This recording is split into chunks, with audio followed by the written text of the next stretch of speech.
Hey, everybody, this is Ripken Reports.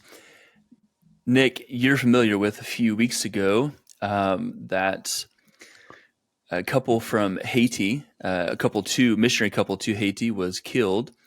And it has sparked a lot of questions that have come to our ministry after that tragic incident. A lot of questions have been asked about what is acceptable risk for workers and for missionaries, and when do you know when to go into certain places that may be violent or dangerous, and when do you know when is the right way to stay or to not go? Can you give us some insight, kind of thinking about that tragic situation that happened with that couple in Haiti just recently? We have a lot of listeners who want to know how do you know when to go into these places or not go into these places? Well, everything that you packed in your introduction is 5 Right. days of conversation. Mm. It's not a drive-by shooting, and this, I'm extra sensitive because I know of local believers and Westerners who have Right. been killed for their faith, and so I don't do any of Mm. this flippant. But it is never a tragedy. And this is from someone who buried a 16-year-old son along with his wife Right. and 2 living sons. It is never ultimately a tragedy to get to go Amen. home to That's right. Jesus early. And that doesn't lessen the tears, it doesn't lessen the pain. But we must remember that Jesus, when he sent out the 12 to their own people, he said, I'm sending you out as sheep among wolves. And we read that as if Mm. that makes sense. It Right. doesn't It make doesn't. sense. And then he says, I'm going to let you be arrested, and they're going to beat you. They're going to do terrible things to you. They're going to torture you Mm. later on in Matthew 10. And they're going to take you to the top of the leadership, both secular and sacred, and they're going to do terrible things to you. And you go, I'm sending you as a witness to them. And in chapter 11, you think Jesus would give us some time to prepare, but in chapter 11, his pastor, his best friend, John the Baptist, has his Yep. head removed from his shoulders. And in the midst of that conversation with John, when he could have got John out of jail, he said, Blessed is the one who does not stumble on Mm. account of me. Basically, John, your job was to prepare the way for the coming of the Lord. I'm here. You've done your job. Mm. Now come on Right. home. How to keep an eternal perspective in a temporal tragedy, perhaps tragedy, is really, really tough. And Ruth and I come from places of really tough experience, a lifetime of experiences. We've had to deal with this in real time. We continue to deal with this Mm. in real time. And some of the things that I will suggest for our listeners today is that we give our lives wisely. We don't throw them Mm. away. There were times in Somalia where I begged God to spare my life when I came back to the compound and my truck had been shot through of hose. And the reason I asked God to spare my life is because I would have been killed for being a white man rather than Mm. killed for who Jesus was. Right. Those are not the same thing. I would have been killed because of overt human violence that didn't care who I was or who I believed in. And so we want to give our lives carefully, and we want to be careful to focus that those giving their lives for Jesus are mostly non-Westerners, though that doesn't lessen the Western pain. And so we're allowed to take personal risk, but I am not allowed to throw somebody else's life away and use Mm. people in a cavalier way. We used maybe 150 volunteers in Somalia. And what I found out, Anthony, some of them came out and they were Mm. cowboys and cowgirls. Yeah. They just wanted it made known that they went out to Somalia. And so early on, I required them, with my wife's input, for them to write a letter before I would let them go. After we didn't do long orientations, they didn't get a year to learn the language. and I would have them sit down overnight before we would let them go into Somalia and write a full-page letter of what they wanted us to say to their church and to their family and friends if they didn't come Wow. back. And every one of them broke down weeping when they had to read that back to the team the next morning. And it was the first time Yeah. that it became real to them. No joke. And so counting the cost always remains a reality. And sometimes you're going to a place that you know that's bad, and other times this stuff sneaks up on us. And to my point of view, that in today's mission efforts, especially when you come from agencies, denominations that send, where you have a headquarters somewhere, that decisions on risk are taken more from a legal liability point of view than they are from a faith point of view of what it means to suffer and die for Jesus. And I now, this is me being very un-Nick.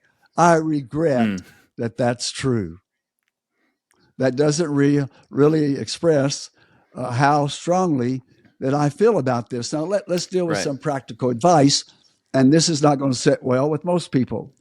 When we're going into a bad situation, say a civil war and a famine, where we really want to have Jesus to have a chance, to have a voice. And part of the problem is everywhere our military has gone, the U.S. military, in my recent lifetime, in my missionary worker overseas lifetime, where they have gone and died by the tens of thousands, are the exact same places where the church did not go.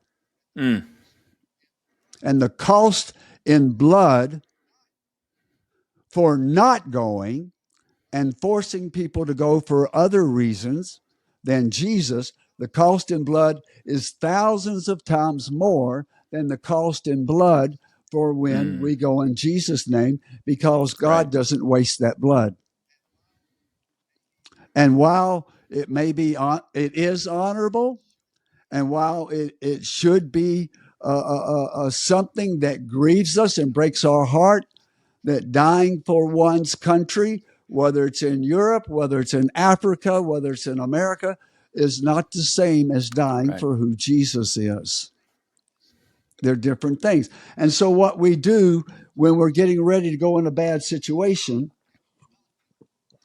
if we're not in a Rwanda or Somalia or in Afghanistan and things change and all the traditional people have to leave, and now we have to go in on secure platforms and be tent makers and relief workers, what we do, and we get a lot of pushback on it. I will take someone like you, maybe a couple guys with me that have some maturity about them, experience about them. These are going to be career folks. And we go in and we may stay a few weeks and we may stay a few months and turn the lights on and find out what it is that we can do there. As things settle down enough, then we start taking couples without children in there. We were the first organization, I can't tell you the name, to take couples into Somalia. And United Nations was providing the flights into Somalia. And they told me I couldn't take couples into the war zone. And I said, excuse me, with all respect, your job is to provide flights, and you tell us what spaces are available. You don't get to decide who goes on those flights. And we took the first couple in there, and they were in their 60s. They had mission experience. We had worked with them in another country, and we knew how well that they listened to godly advice and how well they knew to take appropriate risk and did not take inappropriate risk. And then we took in young couples without children. So we start by taking guys like ourselves in, and then if it settles down enough, we take young couples without children, older couples with grown children, and then if you can go to your neighbor's house and share meals, they can come to your house. You can walk the streets. You can shop in the market. Your kids can play in the streets with their kids and go to school with their kids.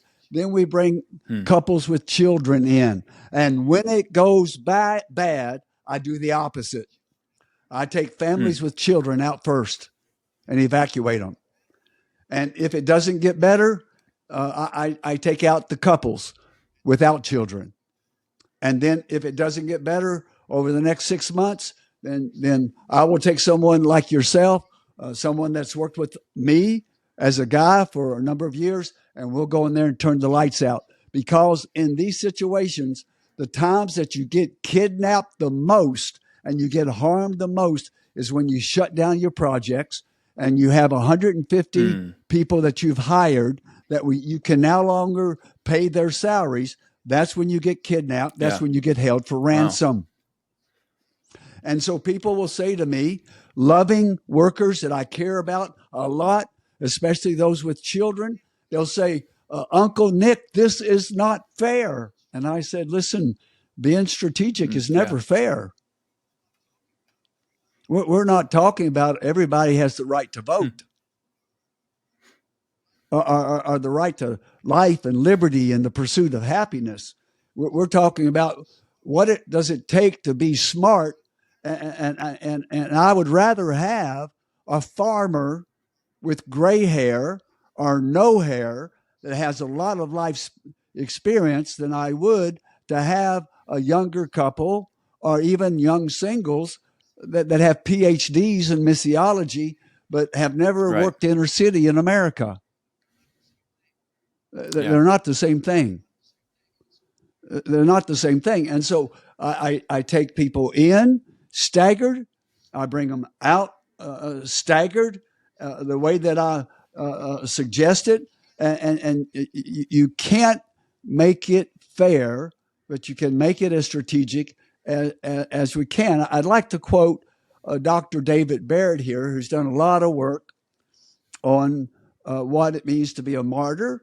I have a lot of questions in the past with his numbers, but I haven't followed them lately.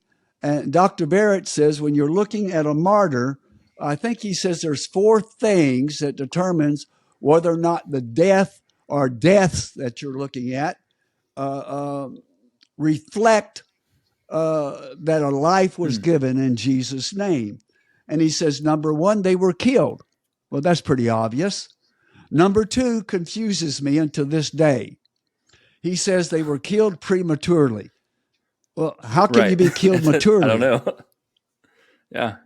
I mean, how can you be killed? Is there a right time to be killed? But anyway, I just let that one sort of go. Third, he does a fabulous job. He said to me on the telephone, I read these and then I called him. And he said they were killed in a situation of witness. And what he meant by that, he said, Nik, that is a situation where you are a witness to the life, the death, and the resurrection of Jesus Christ. That's not just doing good works and tagging Jesus in there or using Jesus' language. That's right. Getting the gospel done, getting it presented. But I don't think those are enough. I really don't think, even if you want to include killed prematurity, because Ripken, I added something long ago that I don't know. I don't think you can tell really whether someone's a martyr until it undergoes the test of time. Now, sometimes radicals of all different backgrounds will say, I killed this person for this reason. Now, if they say I killed them because they were a Christian, well, that could be anybody from American. They can say that about a military person now. It is so, this is just an aside. Missionaries to Islam have increased by thousands of percent in the last 15 to 20 years by following the military into Somalia, into Kosovo, into Syria, into Iraq, into the places like that around the world, to where Islam is saying now that a soldier is a missionary with a gun and a missionary is a soldier with a Bible. Because we, rather than getting there 2,000 years ago, church members say to me all the time, isn't it wonderful that the military is opening the door for you missionaries to go into these places? And I say, no. The reason the military has to go this year is because we weren't there a few thousand years ago. Wow. We've never been there. And so, I would add to Barrett's list of 4 that it stands the test of time, that over time, 2 things happen. If that person is killed for who Jesus is, and just rather than got caught in the crosshairs of unrest like I did in Somalia, like could happen in any country of the world, and I'm not conversant enough with the day-by-day situation in Haiti to speak into that, but I can speak into it for the future. That if someone is killed, or a couple is killed, or a team is killed, or an individual is killed for who Jesus is in a situation of witness to the life, death, and resurrection of Jesus, one of 2 things or both things will happen.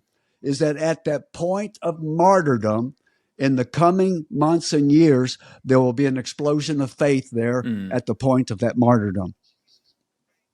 And Jesus will bring local persons to himself because they saw that life that was given in love for local people.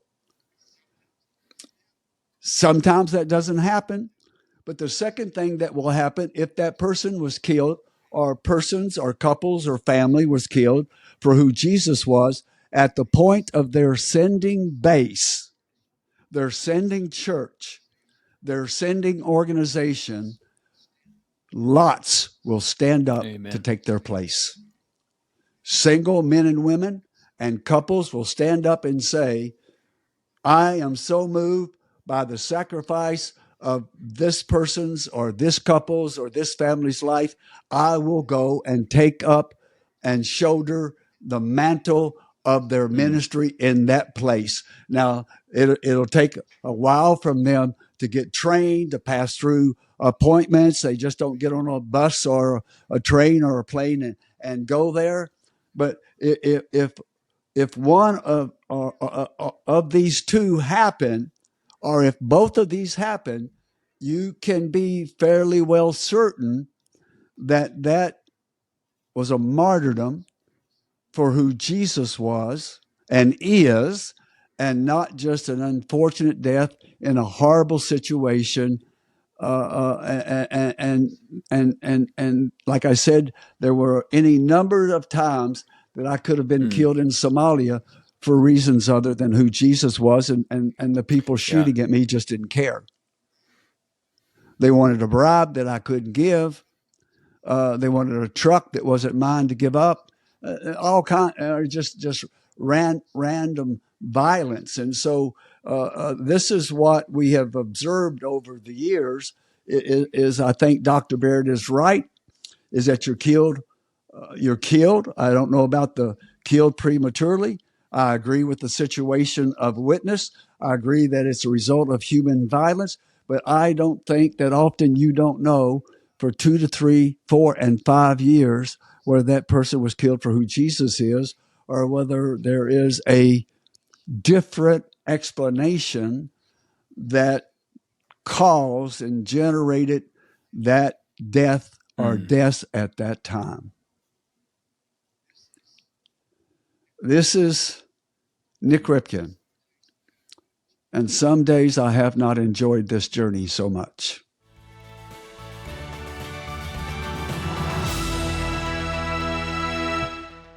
Thank you for listening to today's episode of Ripken Reports. If you want to stay connected to our ministry, you can go to www.nikripken.com, or you can follow us on Facebook, Instagram, and X.